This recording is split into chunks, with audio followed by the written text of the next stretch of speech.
Welcome, everyone. This is Elsie Kerns, your Chaos to Clarity coach. And I asked Pam Younghans to come on tonight and talk about the events that are coming up this week, which are monumental. We are going to have new moon, eclipses. We also have Christmas, Hanukkah. So it's a full week packed really to the brim. So, Pam, can you help sort some of this out for us, please? Yeah, I will do my best. I will actually, I was talking with a friend just a little while ago, and she was saying, well, what is this about? What is it like? And I was thinking, it really is, there's so much going on that we cannot wrap our heads around all of it. So it's very much like the hurricane, so much moving, so much shaking. It's almost too much to juggle. And so what we have to do is come to the eye of the hurricane. And that's not only for our own sanity, but if you read my journal today, there really are some exciting things that are hidden within this event. So externally, we've got, a big push on us on an evolutionary level to move beyond old patterns. There's kind of the struggle with the old hierarchies, the patriarchy. A lot of things are being dismantled. This is all a part of the Saturn-Pluto alignment that's coming up in January, but we've been working with this all year anyway. It's just that everything is now coming to a head. And all of this is happening in the sign of Capricorn. And so each time we get a new planet entering Capricorn, it like amps things up even more. So Jupiter went into Capricorn a couple of weeks ago.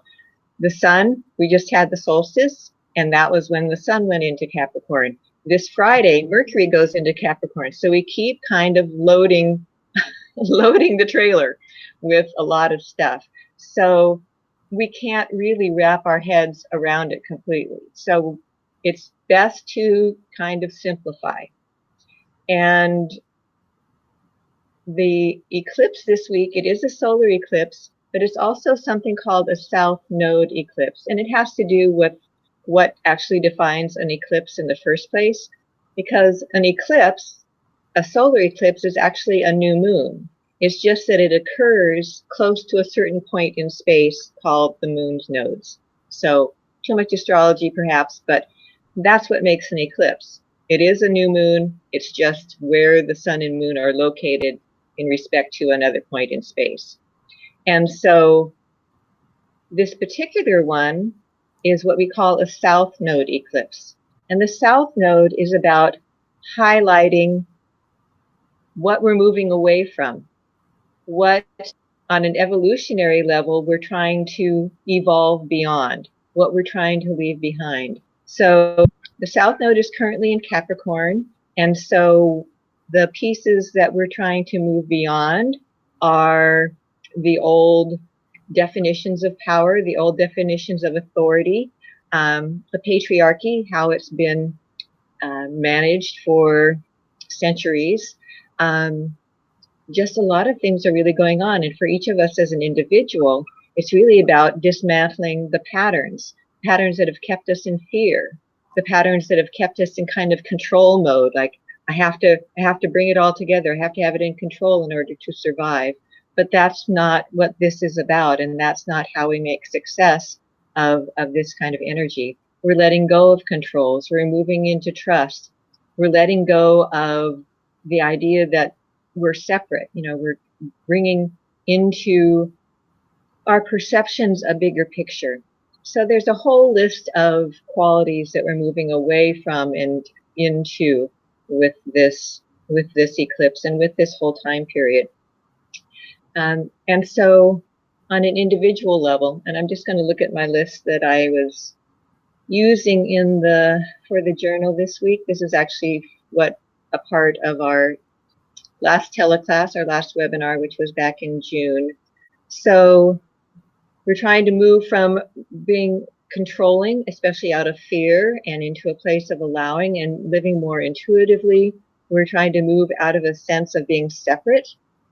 separate from each other into a connection, moving out of a place where we're suppressing our feelings into expressing our feelings, moving out of a more restrictive, kind of rigid view of reality into a more creative and flexible view of reality.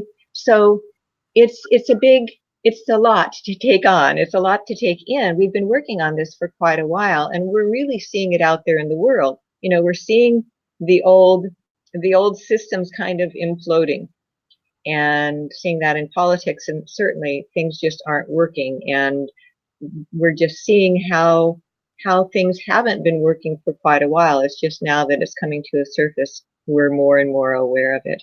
But each of us on an individual level, to make sense of this and to navigate it, I can't wrap my head around everything in the world that's going on, especially everything that I feel like is going wrong in the world. That's just so overwhelming. What I have to do is move into my heart, because that's really what one of the major points of this time in our evolution is about, is moving into a more heart-centered way of approaching reality. And you could call that, embracing the divine feminine. It's nothing against the divine masculine. It's just reincorporating heart energy into our lives. And, circumstances around us have been kind of contriving to almost keep us out of our hearts, but it's that challenge. It's a testing point. Can we really stay heart-centered when we're wanting to do battle, and when we feel judgmental ourselves, and when we feel fearful and all of that? Can we go into our hearts? Can we be aligned more spiritually? Because this is what I think most of us want, as far as our experience on the planet, to have it be a kinder, gentler world. And this is a real testing point. Can we do that each in our individual lives? And so that's what I'm talking about when I say there's this hurricane going on, so many things going on. I can't track everything. I'm surprised if anybody can, especially because so many things that are going on out there in the big world are troubling. And it doesn't mean that we don't pay attention to things that are going on and do our best to help in whatever ways we can. But we have to do it from a heart-centered place, not a fear-based place, because this is what we're moving out of. So thinking of being in the eye of the hurricane and finding that center place within, because each one of us has a place within us, and you can visualize it behind your heart, perhaps, but somewhere in your being you can sense into it, and it is the place that is completely calm, completely quiet, and completely connected to your divine self. And the more we can be in that place, resonate with that place, the more we're going to be able to not only ride the waves that are going on, especially now and through all of January, but that's the answer to the problem. If we can all be in our hearts and connected to our divine selves, and if enough people can do that, that's the shift point. So all of this pressure is asking us to do that. So, Pam, one of the things that you mentioned was how Jupiter is involved in this new moon and the eclipse. And we know how expansive Jupiter makes everything. And I was just struck by the fact that, people like Elon Musk and Jeff Bezos, or there's people that are developing private space flights. Oh, yeah. So, sort of what you're talking about. I mean, we're really evolving into intergalactic humans. So we need to come back into our heart despite what we see going on, and bring that expansive heart energy out. I think you would agree. Oh, definitely. And I'm glad you brought up Jupiter, because Jupiter has kind of a dual role in this eclipse. Like you said, Jupiter is the big energy, so it expands, it magnifies things, it enhances things, both for good and evil, if you want to call it that. But in this eclipse, Jupiter is just within a couple of degrees, so very close to the sun and the moon, which are exactly aligned at the time of the eclipse, of course, it's a new moon. And then right next to them is this south node. And we just kind of mentioned about the south node being the evolutionary point we're moving away from. So a part of what happens with this eclipse is those things that we perceive as the problem, as the negativity, as the fear, as the restriction, that might increase over these next couple of weeks because Jupiter is right there. However, if we can stay in that place that I was describing, that you were describing just now, and connect with our hearts and be in a place of peace, and feel that heart connection with other people, with the planet, with animals, however we can bring it out in us, with beauty, with music, however we can tap into that.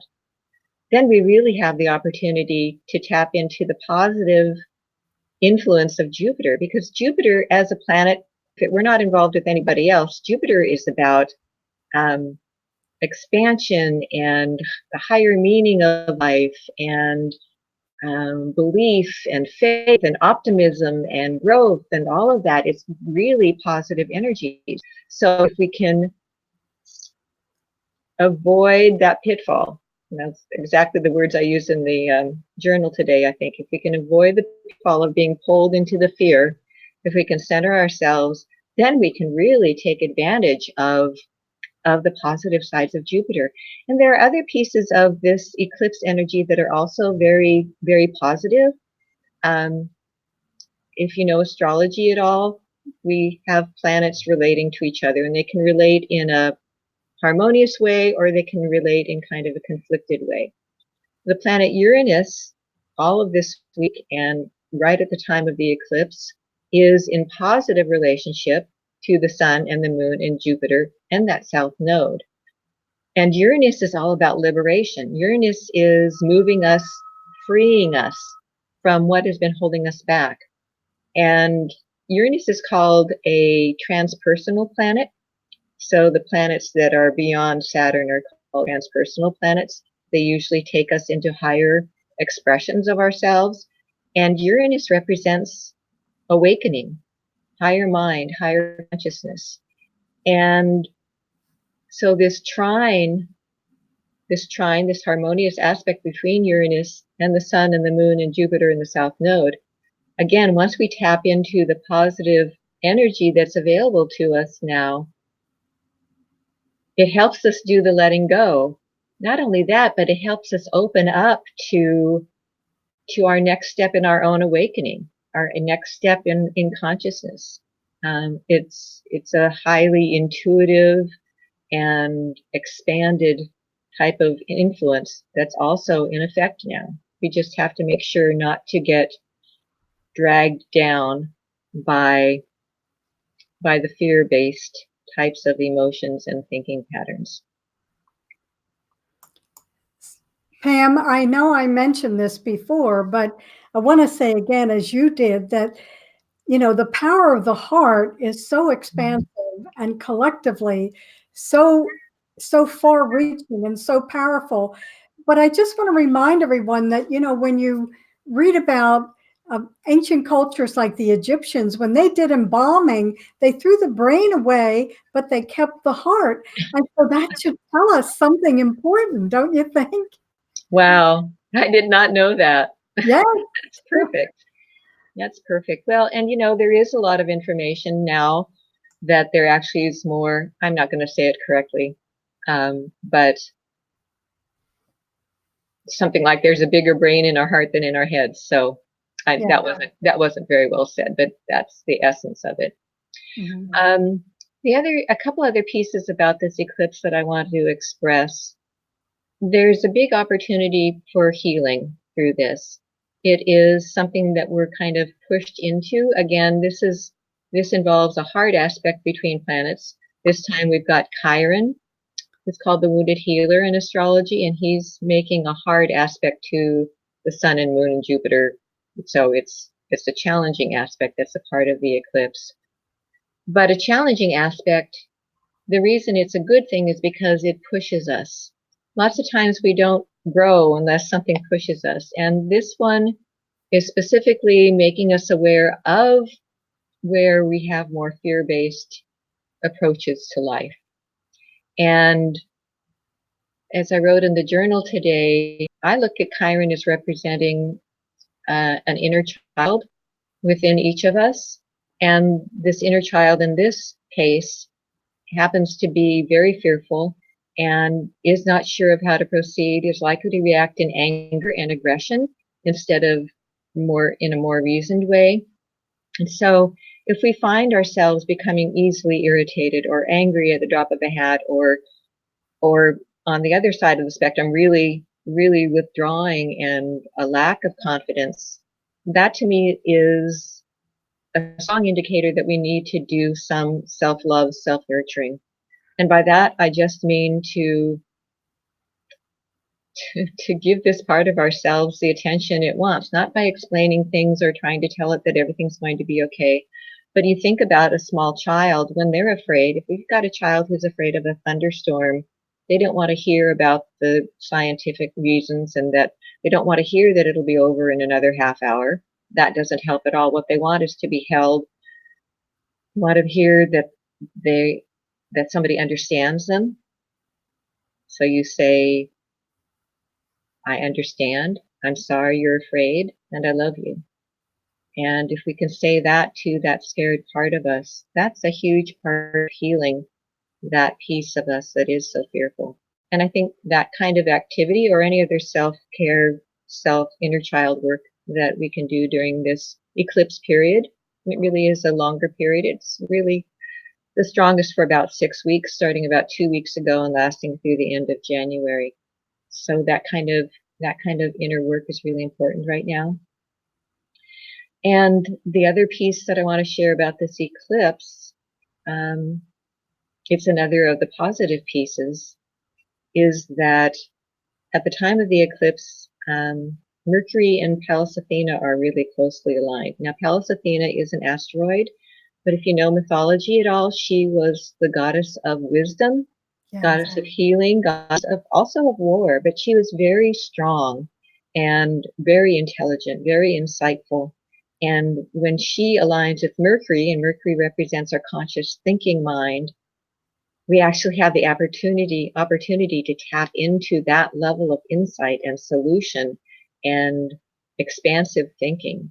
So again, it's hard to do that if we're in fear, which is another incentive, another motivation for us to find that calm place within, to do the inner child work, all of these pieces of the puzzle that we're being asked to do right now. But if we can do that, then we have this access. So not only the Pallas and Mercury access, but then that Uranus piece that I described a few minutes ago as well. So there's a lot of positive potential, and we want most of all not to get discouraged. This is a very powerful time. We have this Saturn-Pluto alignment coming up in January, and actually the second week of January is pretty intense. We've got Jupiter exactly conjunct the South Node. Sorry if this is too much astrology for people, but just listen to all the pieces I'm listing off here. And then the eclipse. And then within 3 days, we have Jupiter conjunct the South Node, the actual lunar eclipse, which is really powerful, Saturn conjunct Pluto, Uranus and Eris is that disgruntled, angry goddess, both stationed. They're both standing still, so they're very powerful at this time. So there's just a ton of stuff going on. So it's really important now with this solar eclipse that we do our work to release the fears, and we start to build this place within us that is the eye of the storm, because there is more to come, and we'll make it through it, and it's got higher purposes. The things that are falling apart are meant to fall apart because we need to rebuild. That's always what a Saturn-Pluto alignment is about. Pluto tears things down, but Saturn rebuilds. So that's what's in the process of happening. So it's almost like blessing the things that are falling apart and saying, I understand on a higher level that this is really important for this to be happening right now, and not to fall into the fear that could be behind it if we really kind of attach to old forms. The old forms are going away so that new forms, better forms, can come forward. And we all know that there's a lot of change that's needed in the world. And this is one of the ways that that change is going to happen when we realize globally the things that don't work anymore and start to work together to build something new. Thanks, Pam. That really gives us a broader understanding of what is about to take place. And I just want to take a moment and thank the gals, Mia and Shelley are on. Sherry, our doodler, our famous doodler. Oh, yay. I want to say hello to Lori and Mary Fittipaldi and thank everyone for joining us. And we are going to be doing a very special webinar. So Pam, how about if you tell us a little bit about that on January 30th? Sure. So when we did the webinar in June, I extended it through January because I knew how connected December and January was, and I wanted to give everybody plenty of time to work with those energies that were coming up in January. So the next webinar, which is going to cover essentially February through June, but we're going to start off and look more closely at what has occurred in January and how it connects to the astrology of the moment. And then we're going to look at the rest of those next 6 months. And they're pretty powerful months, even though the big Saturn-Pluto alignment is behind us and the eclipses are behind us. A part of what's happening next year is that Jupiter is going to align with Pluto 3 times. And Jupiter, we just talked about how Jupiter expands things. So Jupiter is going to increase the things that are falling apart so that the new can be born. So we're going to be taking more and more steps in the direction of positive growth through a release of the old patterns. So we're going to talk about that in pretty depth. The other piece that I find is fascinating, I'm going to have a whole section on Pallas Athena, because each time that Jupiter and Pluto align in 2020, Pallas Athena is right there too, like within a degree. And the last time that they align, which I think is November, I don't have the date in my head, they're all at exactly the same degree, And so Pallas Athena, this is very cool to me because she's the wise woman. And it gives me chills to even talk about that because it is representing a big shift in how we approach. And so she's involved. It's like you've got Jupiter and Pluto sitting at the table figuring out what needs to be dismantled. And Pallas Athena is standing there in her wisdom and saying, yes, and this is the solution, and this is the way to go, and this is what's going to resolve it. So we've got like this wise goddess on our shoulder throughout. So I'm going to talk a bit about her and really call in her energy to help us throughout the first 6 months of 2020. So that's just a little taste. If you haven't been in one of our webinars before, I spend the first little bit giving an overview, the bigger picture, a little bit of what I just talked about now, the Jupiter effect and the Pluto effect and all of that, how it carries over through those next 5 to 6 months. And then we send out calendars so that we actually, the last half of class, we go through week by week and we look at the energies that are going on. So, and you can take notes on the calendars and really kind of not control your life, but at least see what's going on so that you can be prepared for challenging times, take advantage of the positive times, and really navigate in a much more conscious, aware way, which I think is, what we're all trying to do. Well, Pam, what I love about the calendars is, you put those little curly cues on, so we kind of know when there's really a difficult day upcoming. And as you said, the days where there's completely open. It's a great time to think about getting things done. And it's just great to have that calendar up right above the regular calendar that you have to which days are going to be really a challenge as well. So let me see, January 30th, and we'll be sending all that information out. You can subscribe to Pam's weekly journal for free right at her website. I put that up right there on Facebook at northpointastrology.com.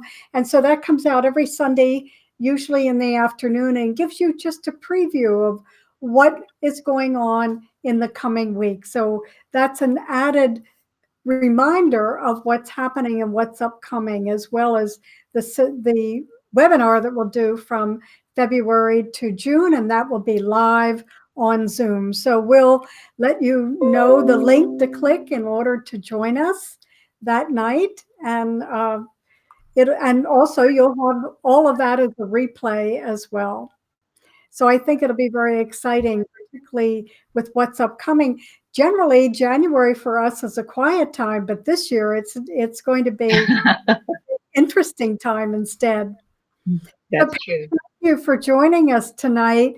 And are there any last words or comments that you would like to leave us with? It's interesting. I think I wasn't thinking about this when I chose the photo for today's journal. If you go on my Facebook page, you can see it there, or on my website. I choose a photo to go with the journal every week. And the one I chose shows an annular eclipse. So you see a circle, and there's a figure, which is a child, standing in the middle of it. Yeah. And I realized this after I sent it out today, that it really is so descriptive. Not only do we have standing at the center of the storm in a quiet place, but we have that inner child, that we're needing to care for and love and nurture so that it isn't afraid. And it just kind of encapsulates it all. So I just use that symbology to help you remember how best to navigate these times. I've got it in my head now, so I think I'm going to use that. So thanks everyone for joining us tonight. This is Elsie Kerns, your Kayes to Clarity coach, and all the information is right up there on Facebook. Please feel free to share this little Be Live with Pam, our Energize with Elsie Be Live TV, and we will keep you updated on how to join us for the January 30th webinar. Pam, thank you so much for joining us tonight. Thanks. Happy holidays. Happy holidays, everybody.